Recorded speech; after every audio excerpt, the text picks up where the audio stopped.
তোমরা যখন বাড়িতে একটা ফ্যানের সুইচ অন করো কি হয়, ফার্স্টে কি সেটা জোরে ঘুরতে শুরু করে দেয়, সেটা কি ফার্স্টে মনে করো তোমাদের ফ্যানে কোথাও 260 আরপিএম, মানে মিনিটে 260টা রেভলিউশন হয়, ওকে, এরকম কাইন্ডের, তার বেশিও হতে পারে।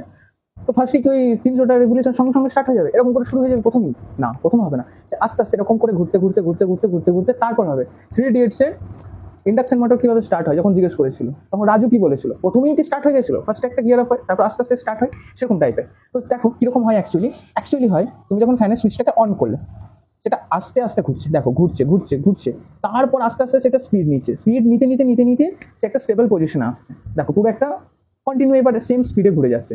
এই যে প্রথমের যে পার্টটা, মানে ধরো এই যে ফ্যান অফ করার পরে এই যে আস্তে আস্তে ঘুরছে, এটা তো একটা টেম্পোরারি, আস্তে আস্তে ঘুরতে ঘুরতে নিজের ফাইনাল যে পজিশনটা, মানে স্পিডে ঘোরাটা যখন কন্টিনিউ সেই একই স্পিডে ঘুরছে, সেই পজিশনটা আসার আগে পর্যন্ত যে পজিশনটা থাকছে সেটা হচ্ছে যে তোমার transient response or transient part. এরকম কন্টিনিউ দেখো স্পিডে, এক স্পিডে কন্টিনিউ ঘুরছে, সেটা হচ্ছে তার স্টেডি স্টেট রেসপন্স, ওকে, মানে তখন সে স্টেবল হয়ে গেছে।